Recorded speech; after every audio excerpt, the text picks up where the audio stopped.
Hey YouTube, just wanted to tell you about this pedal with my little assistant. This is the Strymon Flint. You've probably seen it before if you're into the pedal community and like messing around with pedals semi-often.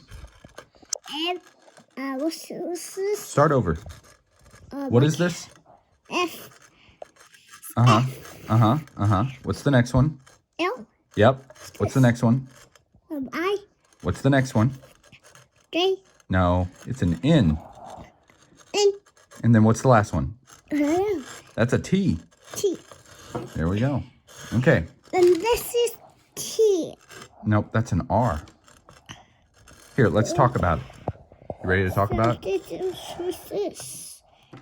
You ready to talk about it? Yeah. Okay.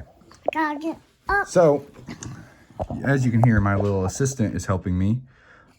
Today, we are going to talk about the Strymon Flint. No, we're not going to talk about coffee. We're going to talk about the Strymon Flint, Darcy.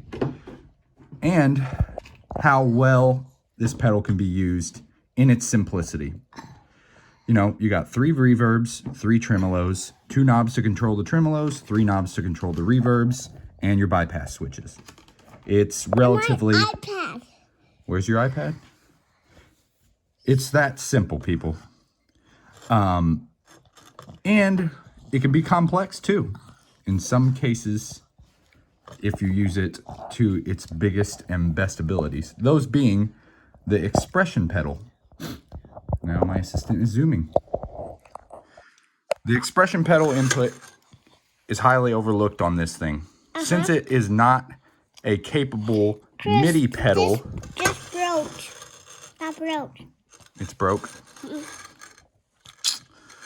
Since it's not a MIDI capable pedal, this thing is probably overlooked very often for boards where you're constantly wanting to change your setup along the way. But I have a solution to that, and it's the expression pedal.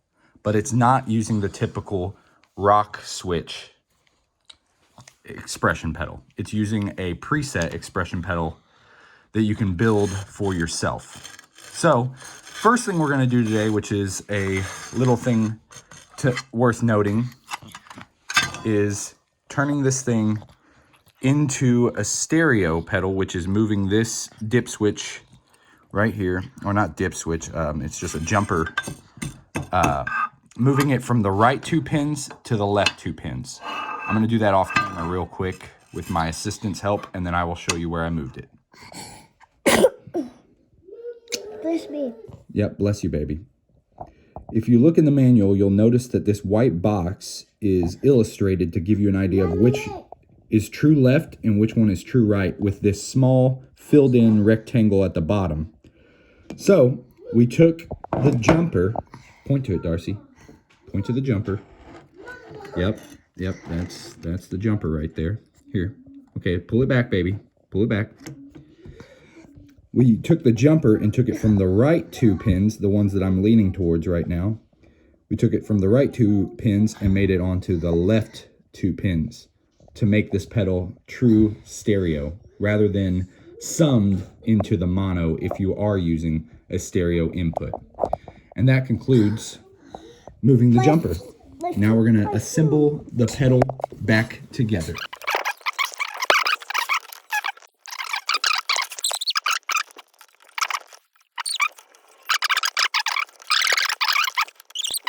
Good job, Darcy. Good job. Let's put it up. I've already recorded the demo that you're about to hear, but just to confirm, the reason we did the stereo from mono dip switch, or I keep calling it a dip switch, it's not a dip switch, it's a jumper. The jumper switch from the right side to the left side to make it stereo was for simplicity of recording this next clip. Basically, I used the right output to go straight to my Yamaha speaker, and then I used the left output to go straight to my Focusrite. And in advance, I'm sorry, but when I did a couple of the clean sections on the demo, you will hear that I overdrove the Focusrite 2i2, and that was just an oversight because I was so into making a good one take that I didn't even watch the light on the Focusrite showing that it's clipping a little bit. So you'll hear a little bit of overdrive clipping from the Focusrite when I hit a couple of the clean sections. It's not bad, but you will notice it if you're an audiophile like me, of hearing perfectly clean things and then you hear them clip and you're like, oh no. But sorry about that, but it still will give you the image of how I use this pedal. And on my monitor side, it sounded perfectly clean. That's why I didn't notice that the recording side had a slight clip. Here's the demo. Hope you enjoy. So, what I'm going to explain to you first in this video is this little guy right here, this small pedal. That is my DIY expression pedal that's basically a 2 preset expression pedal. The yellow one controls the small knob, and the red one controls the big knob. I usually set the yellow one to 1 o'clock, and it's kind of a good, subtle, always on worship reverb, as I would call it at least.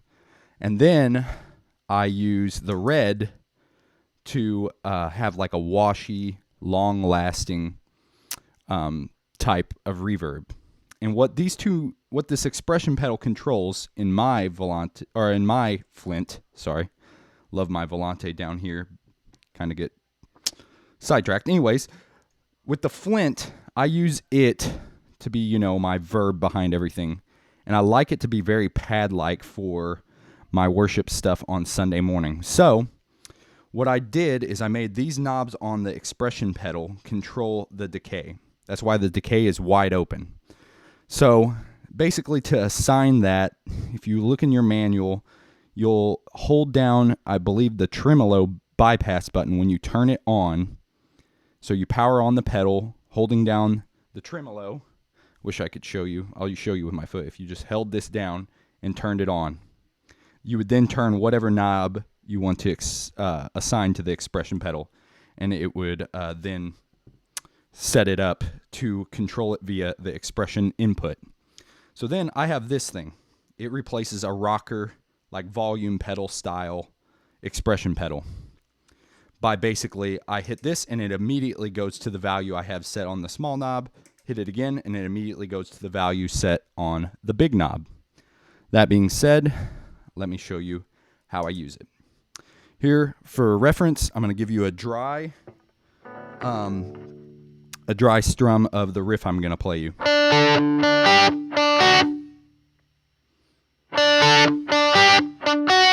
Okay, so that's dry. Let's go with the subtle reverb. It's really not subtle, but for worship stuff, I feel it's pretty subtle. And you know, if you wanted to set it even lower, you could. Let's do that real quick. Let's set that yellow down there at like 9 o'clock, where it's really, truly subtle.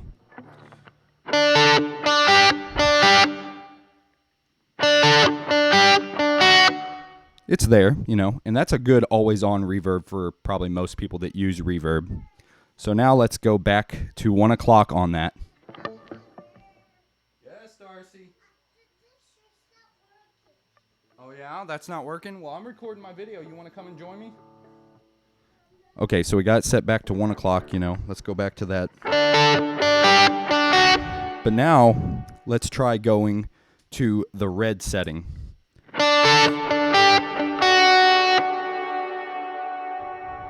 And it just trails.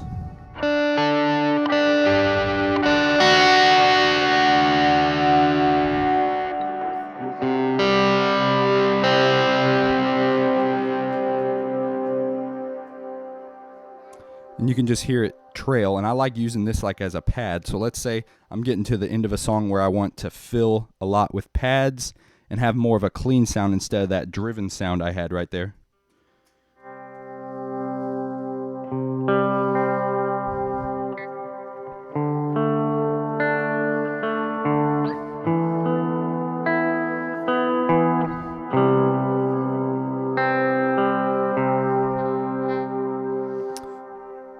Yes, stars. I don't think I can put batteries in that, baby. I'm sorry. Anyways, to get back, I have my assistant wanting me to assist her in putting batteries in a little hopping around chick that like you wind up and it bounces around. So sorry about that. Anyways, if you take this and then you throw your mix in a little bit more, I usually run it about right there, a little bit less than 1 o'clock, but definitely more than noon.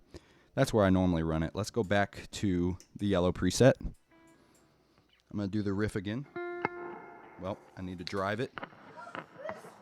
Back to driven.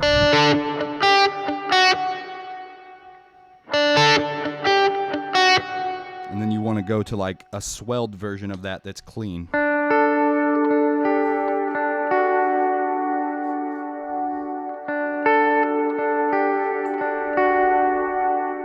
And now it really gets pad-like if you put that mix just slightly up.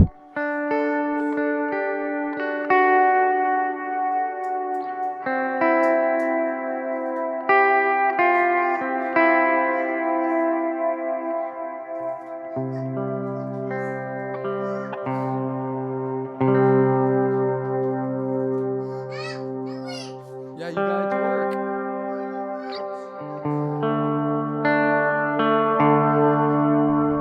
And then let's say you want to go back to your subtle verb on the fly.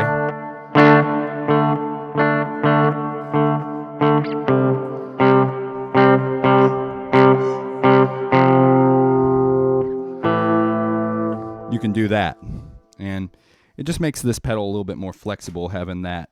And then you can also, on the fly, if you needed to do a really quick preset, you can always use the big knob attached to the red circuit to adjust to whatever you needed on the fly. So that's how I basically use this pedal in a nutshell.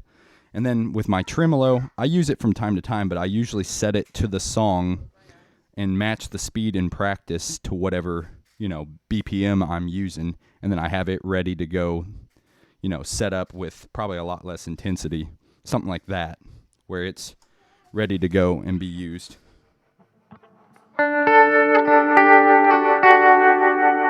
Kind of like I do for this little riff that I got going on for the video. And then if you take your mix a little bit down right there, put it back at noon, and then add some delay to that, I mean, this small riff becomes huge.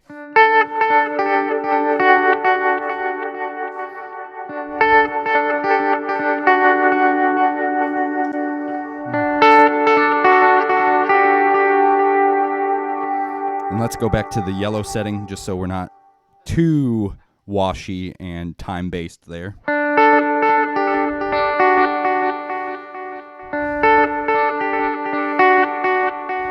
I might have my echo level a little high on the Volante. Let me change that. I think I got it down enough now. Let me get set up. That's a little bit more.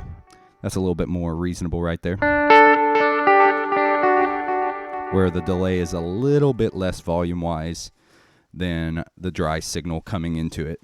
But let's turn the Volante back off. One last example of everything we got going on here. Let's turn that mix just slightly back up.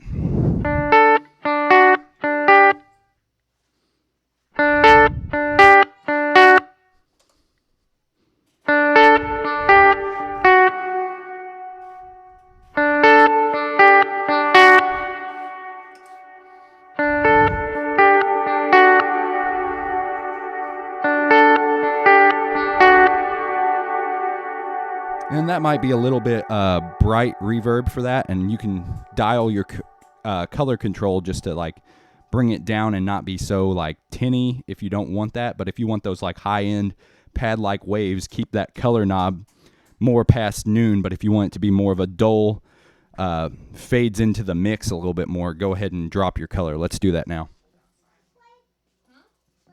Let's put it about right there, and I'll just leave it on the pad like reverb trails just so you can hear that difference.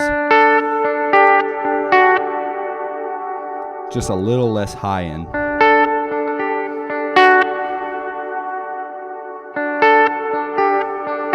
Let's go ahead and go more extreme.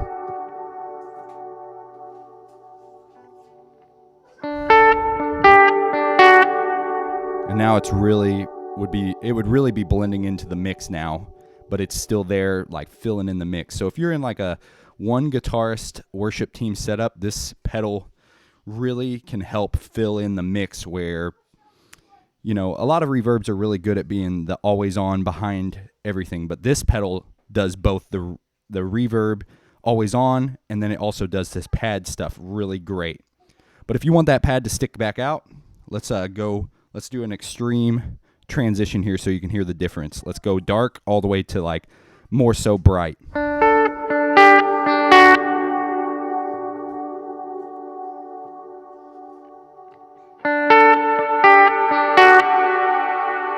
And then you really start hearing those upper end washes cycling back in and feeding into the reverb trails. And that can really get, I would think, more overwhelming.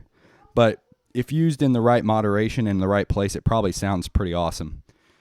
Just to confirm, I'm using the 80s rack mount reverb on here because if you turn that decay all the way up, it pretty much feeds back into itself to the point that it will self-sustain. But as you can see on the red setting, I have it at like 3 o'clock, and that's not even its max, and it's feeding into itself where it'll tail for like 5 to, 10 seconds roughly. But if you turn that up to, right here, I'll do it on the fly. If it gets too overwhelming on the fly, I'll turn it down via my foot. Here we go.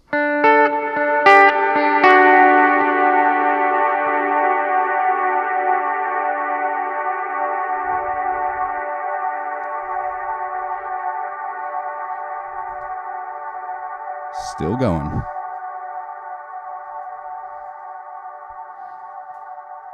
And then let's say you want to go to your next riff, you could easily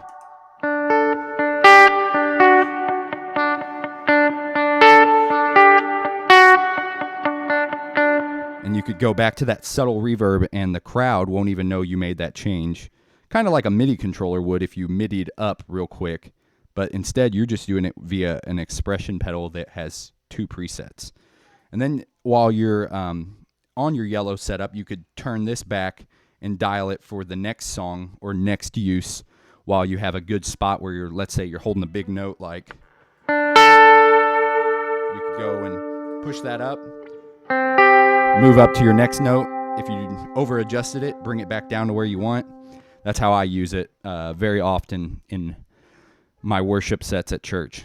And I mean, that just to me makes the Flint so useful, and it has so many good sounds. Like, I mean, I haven't even gone into the spring reverb or the plate, which is respectfully 60s being the spring, 70s being the plate.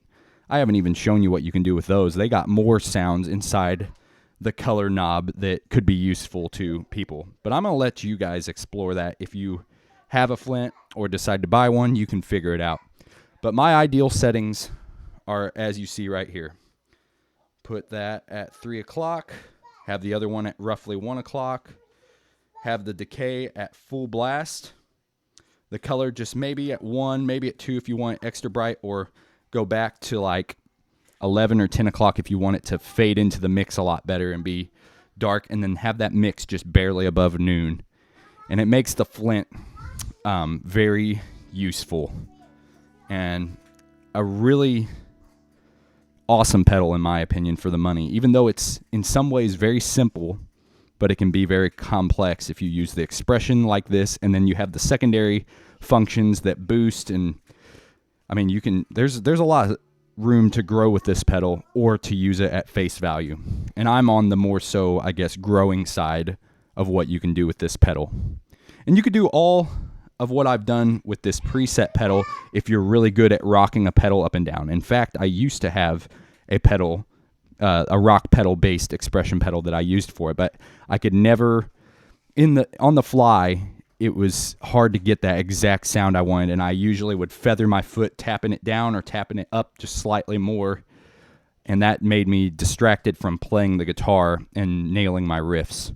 So then I made this thing where it's seamless. You push one button and it goes exactly where you wanted it. And once you get used to this concept of this expression pedal, you can basically know exactly where you can dial the thing on the fly, the little bit that you do per se rock up and down, you can do very easily.